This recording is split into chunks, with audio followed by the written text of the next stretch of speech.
Hello guys! Good morning! Happy Friday sa inyong lahat! Umagang kay ganda! Maulan ang aming umaga. Biyernes na. Ayan, si Inday maagang namisikleta ngayon kasi medyo malayo-layo yung ating papadyakin. Humintula ako rito sa may Vauxhall Bridge para ipakita sa inyo ang weather. Ayan, high tide ang ating ilog. Masyadong malakas yung daloy ng tubig o yung current niya malakas. And then, tumabi lang ako rito sa may pavement para i-share ko sa inyo ang kaganapan ngayong Biyernes. Medyo makulimlim ang araw. Kahapon pa to, unlike nung Wednesday na sumikat ang araw. Pero okay lang yan. Hindi siya gaanong malamig ngayon guys. Maganda lang yung ating klima.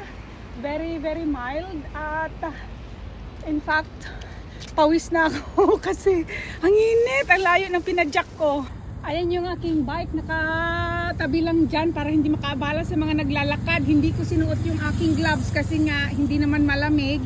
Ito lang nakasabit. At dahil nasa Victoria tayo ngayon, dinala ko yung ating pangalawang panglak ng ating bisikleta. Kasi nako, ayaw natin magkaroon ng missing part yung ating bike. Although hindi naman ganun kaganda yan. Abay, ayan ang aking buhay araw-araw guys. So marami na ngayong mga naglalakad dito sa kalsada sa gilid ng tulay. At doon naman sa kabila ay yun na yung Battersea Power Station. Tingnan nyo yung aming ulap guys, nagbabadya ang ulan. Masyadong cloudy. Pero okay lang yan, malapit na tayo. Kaya huminto lang ako. Ang ganda ng mga buildings dito sa gilid ng ilog. Ayan, doon tayo pupunta. Dire-diretso yan, Victoria na yan. Yung ating mismong center. At dito sa may gilid, kalsada din yan. Papunta na yan doon sa may London Eye. Ayun yung ating malaking big Ferris wheel doon sa may kabilang side ng tulay. Marami na ang mga naglalakad papasok sa kanilang mga trabaho. Although maaga pa, ang oras natin ay 8 o'clock ng umaga. At may mga mangilan-ngilan na rin mga cyclist na pumapadyak ngayon. So si Inday, ito, carry lang.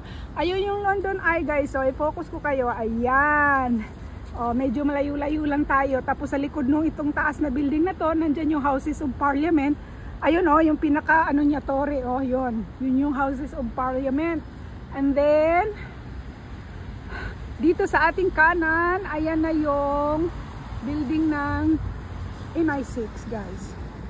So yun lang ang kaganapan natin ngayon sa umagang ito ng Biyernes. Pinag-a-update ko lang ang aking ginagawa at bukas Sabado na naman. Kaya lang pabalik na si Bunso sa school at si Kuya din. Pero okay lang dahil malapit na naman ang Easter. So happy Friday everyone. Sana may mga balak na kayo for today's weekend tawag nito activities. Alright, God bless everyone.